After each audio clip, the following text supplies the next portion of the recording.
It fundamentally involves empathy, active listening, and a coaching style where you ask questions in a way where you get your team members to clarify their thinking and come up with the solutions themselves. People are able to actually then follow through what they need to do.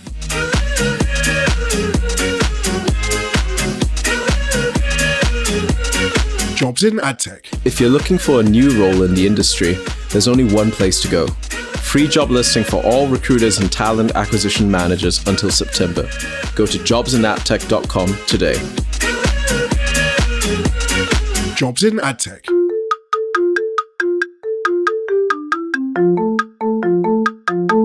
Hello and welcome to the Shiny New Object podcast. My name is Tom Ollerton. I'm the founder of Automated Creative, the creative effectiveness ad tech platform. This is a weekly show where I have the pleasure and privilege of interviewing one of our industry's leaders. And this week is no different. I'm on a call with Saurabh Patel, who is Group Head of Marketing at IHH Healthcare. So Saurabh, for anyone who doesn't know who you are and what you do, could you give us a bit of background? Hi, Tom. A pleasure to be here.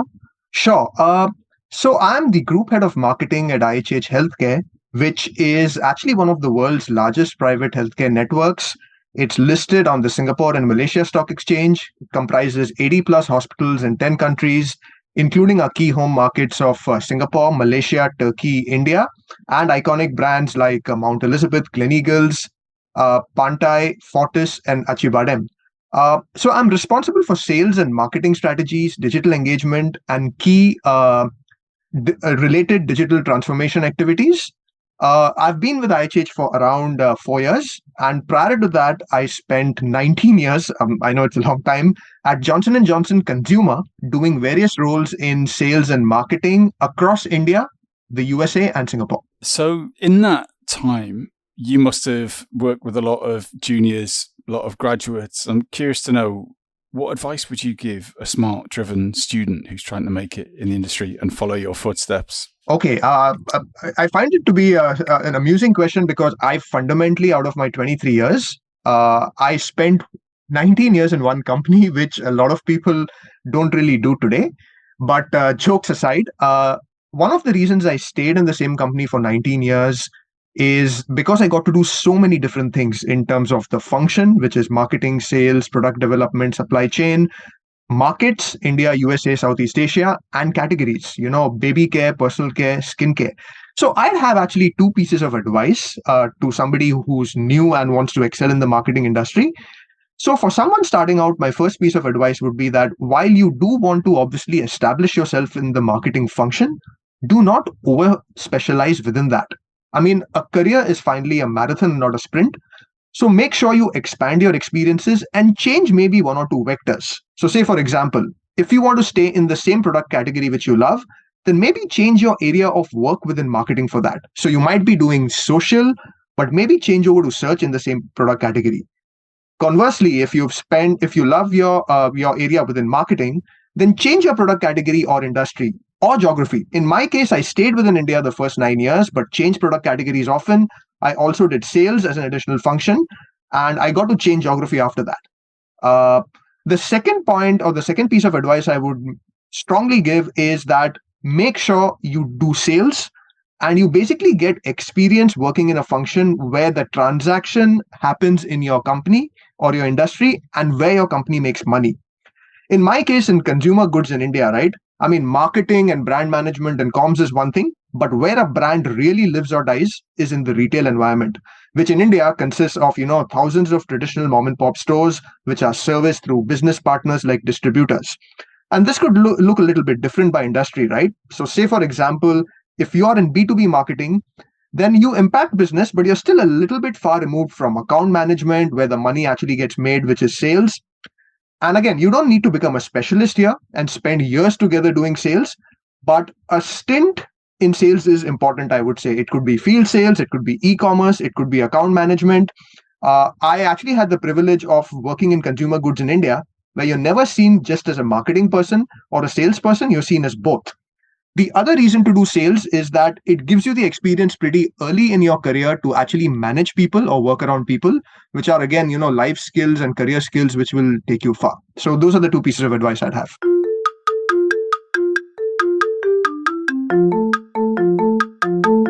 Excellent advice. Thank you for sharing that. So moving now across into marketing advice, do you have a marketing tip that you share most often with your team or people that ask? Yeah, sure. So I love to talk about obsessing about the consumer. I know this sounds like a cliche in marketing, but I do think that this is not easy to do. It's easy to say and easy to pay lip service to. So in my context at my organization, there are many more traditional organizations that do have experiential knowledge about consumers and patients, but the challenge is that it lies in silos and it's not democratized, given that no single function truly owns consumer or patient understanding, right? So, for example, in the case of a hospital, patient experience, there's parts of the journey owned by marketing, especially the early stage. Then, the customer service or the front office team, and then finally the clinicians. So, this is really where consumer or patient journey mapping can be very helpful. And marketing can and should champion this cause across functions. And this is about mapping out the journey, which consists of key stages, moments that matter, key decision points, stakeholders, jobs to be done, and also very importantly, feelings at each stage, not only functional, but also emotional. And honestly, this becomes a great foundation for cross-functional collaboration and bringing everyone together. And yeah, sure, there would likely be formal research, somewhere in the mix. But the very act of actually a cross-functional team coming together to put down their understanding of the patient or deciding what to do about it to improve it is very, very powerful. And it's not always easy. An exercise like this can lead to someone saying, "Oh, we've always been aware of this, so what's the big deal?" Or something like, uh, "We've been there, done that." But the way I typically try and counter it is, that okay, if we were aware of this, then why haven't we really done anything about it? The other piece that comes up is that many people tend to use their own experience as a patient or consumer and use it as gospel truth in terms of what we should do. But I think the key thing to keep in mind is that one's experience, it's important, but finally, it's a sample of one.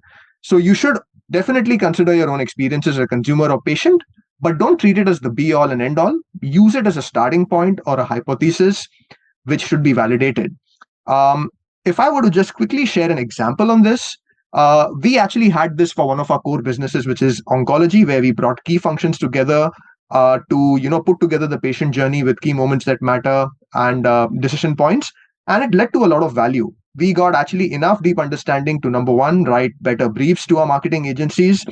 An understanding of the early stage journey made us realize that we weren't thinking enough about diagnosis and prevention, and we ended up introducing more specific cancer screening tests. We also realized that consumers find the entire process of interacting with the provider if they have cancer very, very complex and confusing, and they're also not in a great emotional state. So then we actually had some great ideas around how can we address this through maybe our front-facing staff playing a better or a clearer role in terms of personalized care for patients. So, and I want to get on to your shiny new object, which is a first for this podcast. So I'm really pleased you brought this up. And your shiny new object is servant leadership. So this is a term I came across relatively recently. I'm a bit embarrassed to say, but I'm really keen to know what servant leadership is to you and why you've chosen it as your shiny new object. Yeah, I've always felt that this is, one of the very understated pieces when it comes to working with teams or leading teams. And I know there's a lot of definitions out there, but the way I see it is that it's fundamentally a philosophy or a mindset where you ask yourself and your team, how can I help you succeed? What barriers can I remove to make sure you're successful? And these could be barriers which could be political, could be skill-based, could be resource-based. It fundamentally involves empathy, active listening, and a coaching style where you ask questions in a way where you get your team members to clarify their thinking and come up with the solutions themselves. And I've strongly experienced that this drives clarity of thought, but it also drives a lot of confidence and commitment in the team. And people are able to actually then follow through what they need to do.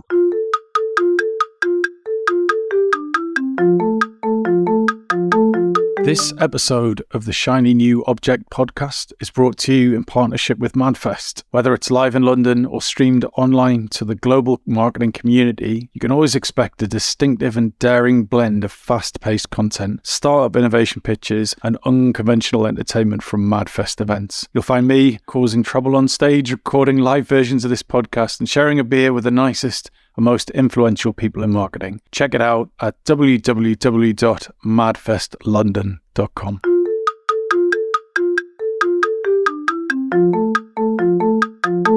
So how do you make sure that you are a servant leader? You know, you talk about coaching, active listening, removing barriers. Do you have a system to make sure that you are a servant leader, or do you do it by feel? Okay, so the thing is, it's something I kind of, narrowed down on after working with a lot of different teams, especially, younger people, what we call Gen Z. And I think it was not really about my current circumstances with my business and my team that led me to servant leadership. So I think a couple of key reasons why this is important to me and my team is, one is, of course, at the point I made earlier about, when you work with young team members and workers, especially Gen Z, they want something more meaningful than just transactional work relationships. They want to feel a sense of community, a higher purpose, and a work environment more conducive to their specific development needs. I've seen this work better for, the engagement, retention, and motivation of my team. I see this at work, and I as a father of an 18-year-old, I've also seen it at home. The other reason why I kind of came down to this is that eventually managing change in a traditional industry is very, very hard. And I think it requires a particular type of support system. So, for example, one of my key responsibilities is to run a COE for digital marketing platforms and engagement. It's basically around using digital platforms in new ways to drive better patient retention, engagement, and experiences to complement our offline experiences. And most of my team are specialists in specific areas of digital, and they've done this in varied industries like e-commerce, consumer goods, hospitality. And now they are tasked with driving change, new ways of doing things in healthcare services, which is very hard. It requires a lot of alignment with leadership and the teams in the markets. And we are trying to speak to leadership and market teams about things they have not done before in a language which they don't really understand. I mean, I'm sure you'll agree, but there is so much jargon and complexity in marketing today that makes the task of selling these in traditional industries much harder. So using coaching, which I think is a key component of servant leadership, this really helped to get my team to a place where we're really able to distill what we're trying to do into impacting the job to be done or the problem the patient is trying to solve, the patient experience, and the impact on results rather than focus on how cool the technology is. So I think this approach of, don't obsess with the technology, but make sure you're able to really drive home the impact you're making to the patient, to the consumer, is, I think, one of the key impacts I was able to drive with the team. Using coaching, which is a key element of servant leadership, to take it forward. So do you find yourself coaching people how to be servant leaders from within your organization, your reports? I would say I do. I mean, at the end of the day, one of the principles I've always, thought about and asked my team to think about is that, you should always work with your team the way you would like your boss to work with you. So I do see my team members who also have teams under them, starting to use this. But I've also realized, and this is something my teams have told me, and this is something we debate as well, that while it's something which my team loves to take forward as well, I've also realized over a period of time that there are certain caveats in terms of how this works.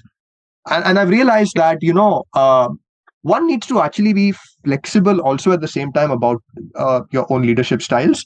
And the wisdom is really on when to use it and when not to. For example, it may not always be the right approach when it comes to crisis situations, when a more top-down approach is better and it's required. And there are also some prerequisites to making it work, without which me or even my teams with their direct reports would not be able to make this work. So one is, you need to have broad alignment on organizational values. what values are really, really important to us as a team. And in our company, a lot of it is around building trust, collaboration, teamwork. And then, of course, there needs to be alignment on the core goals. And this is kind of more operational in terms of the goals we have as a marketing team and even the individual goals, somebody might have. So I think these prerequisites are really important because I've also realized that not all companies have an equally strong mechanism on, planning KPIs, performance, etc. The other piece, which again a lot of my colleagues have kind of told me, and which is probably a bit of a misnomer when it comes to servant leadership, is that finally it's about being alive to your team's needs, but not necessarily their feelings. And I think there is a difference here. It basically means that, for example, corrective feedback still needs to be given. I mean, it doesn't mean that hard messages are not delivered. That needs to be done if needed in a respectful manner, but it's not, about not having the tough conversations.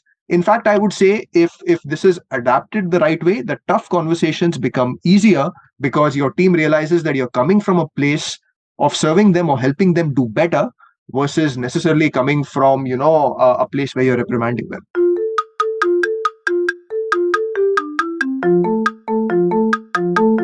So I'm curious to know how servant leadership marries up or not with the traditional view of a CEO or CMO or C-level person that I grew up with, right?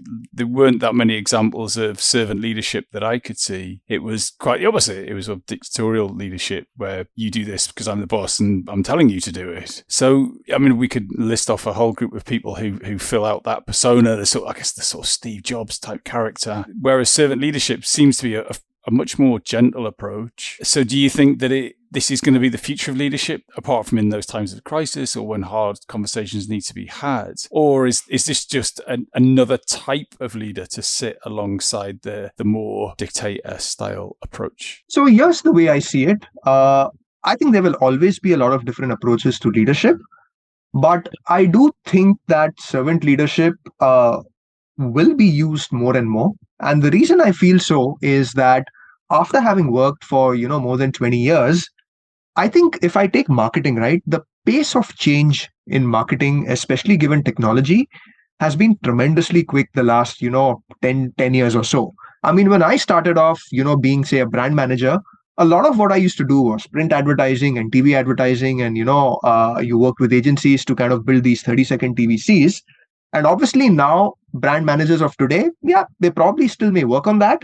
But a lot of what they're doing is linked to, social and search and CRM. And there's basically a lot of technology which has come in. And the pace of change is only going to get faster. And I think after having worked for 20 plus years and being more senior, it is actually very, very difficult to keep pace with all the changes that are happening in technology. And I think where leaders can complement their team members is your team members obviously know the technology, but many times where they struggle is being able to call out what the outcome is, what the result is, and the core thinking on strategy, objectives, what we're trying to do, what difference we're trying to make. I think that becomes important. So I see that relationship being even more symbiotic, where honestly, where I can add value to my team member is more on the larger big picture strategic thinking pieces. The technology on the details is something I would never really be able to challenge beyond a point because, I have not been able to roll up my sleeves and really get into it. So I think with that in mind and the pace of change coming, I do believe this is going to be more and more important, a more often used approach, because it's very difficult to, as a boss, be an expert on everything. I mean, they say that, you should surround yourself with smarter people and people who have deeper knowledge than you. I think that's not a cliche. That's really important. And then the way you kind of hone a team like that is through using more servant leadership, in my view. So unfortunately, we are at the end of the podcast. So if someone wanted to get in touch with you about servant leadership or any of the other things we've covered today, where is a good place to do that? And what makes a great outreach message to you? No, I think LinkedIn would be perfect. I'm pretty active on LinkedIn. And yes, I absolutely would love to engage with folks who want to connect with me on servant leadership. on digital transformation, and even, some of the softer aspects of change management, which I think are really important. So yes, LinkedIn would be best. Fantastic. Saurabh, thank you so much for your time. Thanks, Tom. It was a great conversation. Thank you for having me.